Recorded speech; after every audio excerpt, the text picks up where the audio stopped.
Hey, and welcome back. I'm Ben. And this is Joe. You're listening to the Shit Hit the Fan miniseries of the Actor podcast, in which we talk about digital safety and security with focus on activists. This is a mini series of short 20-ish minute episodes of conversations between the two of us on various topics on activism in these chaotic times. Today, we're going to look at operating systems, privacy focused hardware and software vendors, and I'll try to answer the question, should you get a new phone?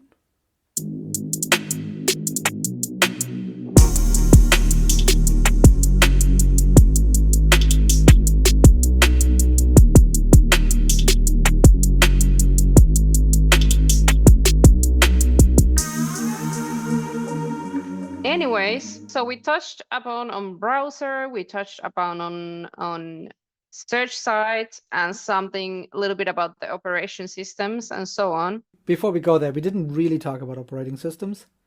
So Oh, right, I do true. have to mention there's a big wave of computers, but also software, in particular Linux distributions that have privacy as their focus, as the main goal. Mm-hmm.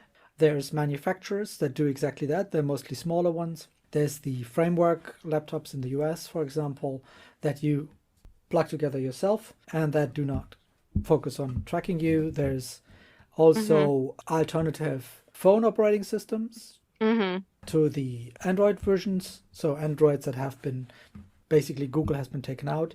The Pine phone, like the tree pine, is one of them that is probably the most interesting. But also other manufacturers where they do simply not align with that kind of stuff. On Android, you can do an Android without Google. I'm not sure if the latest version of the Shift phone still does that. I think they did that at some point.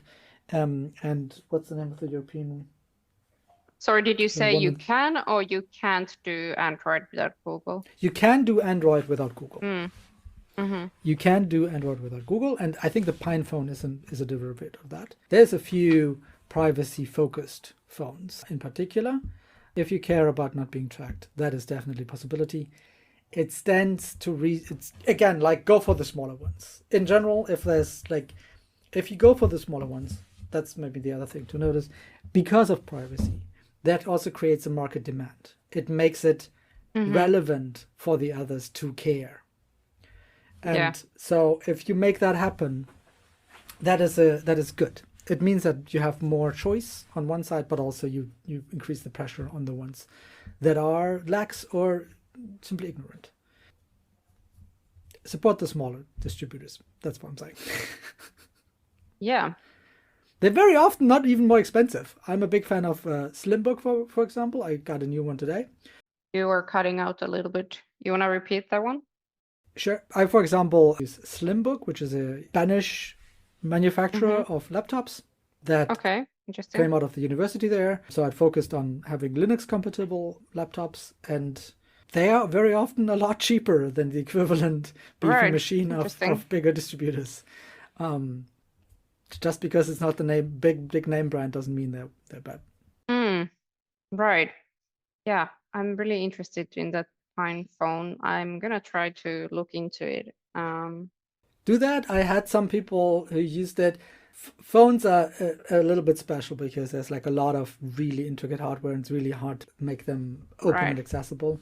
In particular, the chip itself for calling and for UMTS doesn't exist in an open version at all. Like the specification is basically 3 companies. So Yeah. there's some problems here. So you can choose to opt out Android. You can try to search some alternative computer systems and Yeah. phone operator systems. Great. Let's put all of those in the recommendations in the Yep. description. That was actually a follow-up question because I have a old phone. It's not even old, like 2021 or something like that. Mm, And every time I try to log into my bank app, it tells me, oh, your operating system, whatever, mm, is old. We don't recommend you to use this because of XYZ, blah, blah, blah. mm, But it's updated. I keep it updated. So when I go to the updates, it says like, all good, you have the latest mm. version, all that. And I'm like, I don't want to have a new phone. I don't need it, but do I need it? Like, or is this just a way? I don't know. I just would try to avoid getting a new phone as long as I can, right? So that's a really good question. So this is a really good question. Should you get a new phone just because some app tells you to? Yeah. Of course, it's complicated. If it's an Android in particular, but also older iPhones have this problem that they do not actually have the latest version available of the operating system. That is due to the fact that Android is shipped by your manufacturer. So Samsung or that organization that actually built that phone for you. And that means they build also their own Android. Android comes in, and iOS also comes in major versions every couple of years. Sometimes, let's say it's a phone from 2021, that Samsung isn't interested in making that change happen anymore.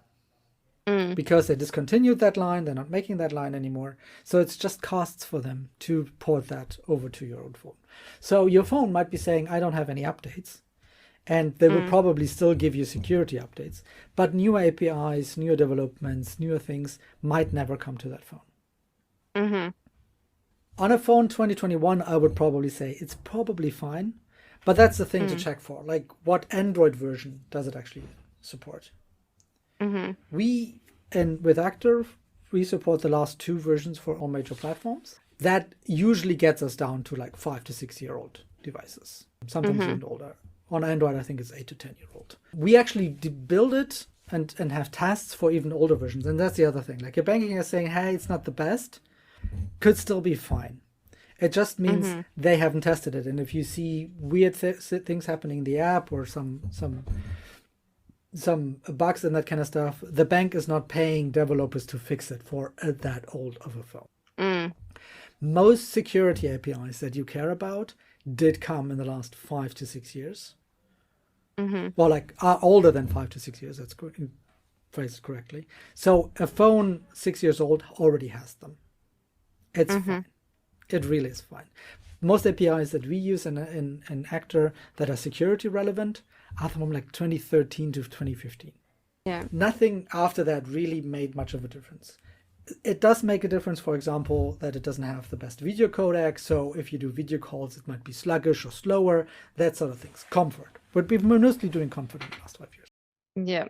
If the update says you have a reasonably new Android version and you have no other updates available, or a reasonably new iOS version, so one of the last 2, then it's probably going to be fine.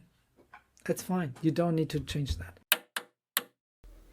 Hi, producer Ben here. I just getting this audio and I noticed that I wasn't really specific enough about security updates in this case. It's not enough that the version that your phone shows says that there's no updates. You need to make sure that's one of the latest versions that still gets security updates.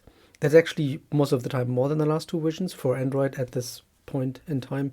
It's actually the last 3 versions which get security updates. So if your phone runs any of them and it gets the latest security updates, then everything's fine. We'll be linking a website where you can look up also in the future which versions are currently getting security updates so that you're always on the safe side. If you don't get security updates for your version anymore, consider that phone to be dropped, because there could be anytime security problems in the phone and they will not get fixed. That's a big problem. So I can wait for a couple of more years. Yeah, definitely. If some apps are complaining about that support might be not as great, that's more on their side than just on yours. If that, of course, means that an app doesn't start. So if your banking app outright refuses to start, there's very little you can do other than speaking to your bank and figuring out whether that is a necessary requirement or if there's another way to do this. But for most stuff, that is not necessary. Yeah, because one thing I hate a lot is that they force you to buy a new phone when you don't need it. And and my phone is very like basic. I just bought the cheapest one because I broke my old phone. I bought the cheapest one that is a smartphone, and then I was like, yeah, whatever. I don't need the latest best camera, or I don't need phones, especially smartphones, came exactly at that time around when the industry figured out what is called planned obsolescence. Already quite a few manufacturers at the time when they released the object to market, the device to market, plan for the time that they're not going to support it anymore. Because Yeah. there's legal requirements how long you need to support something. Because in the European Union, if you sell a electronic device, it needs to have a warranty for at least 2 years, 24 months. So within the 24 months, if it breaks and it's not your fault, you can give it back to the manufacturer, and the manufacturer has to either give you a new one or fix it. They only give you half a year warranty on the battery for up to 80%, I think, quality. But for the device itself, it's still 2 years. But there's like a lot of manufacturers that know exactly that, and they release it to market and will not, after 2 years, spend a single dime on it. Yeah. They even take that stuff out of the market earlier to not have to sell off stocks, because then it would mean that from that point on they would still have to support it for 2 years, right? It's your purchase date that applies, not when it was released or something.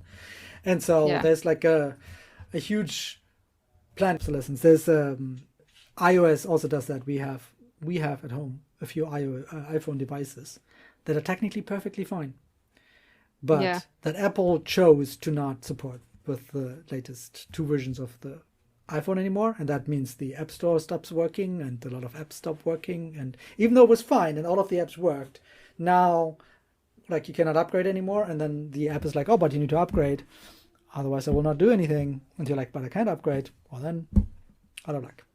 But the phone is fine. It works fine. Yeah. We are forced to overconsumption, which is really annoying. But that's what I mean with alignment. These organizations are not aligned with your purpose. You don't need to spend $1,000 every 2 years on a new iPhone. No. And that was it for today. Short and sweet as usual. Don't miss our other episodes of this mini-series. Subscribe to Digital Activism wherever you get your podcasts from. By the way, we are thinking about changing the name of the podcast, so if you have any ideas or suggestions or any other comments, let us know, either by the Actor app or email us at podcast@actor.global.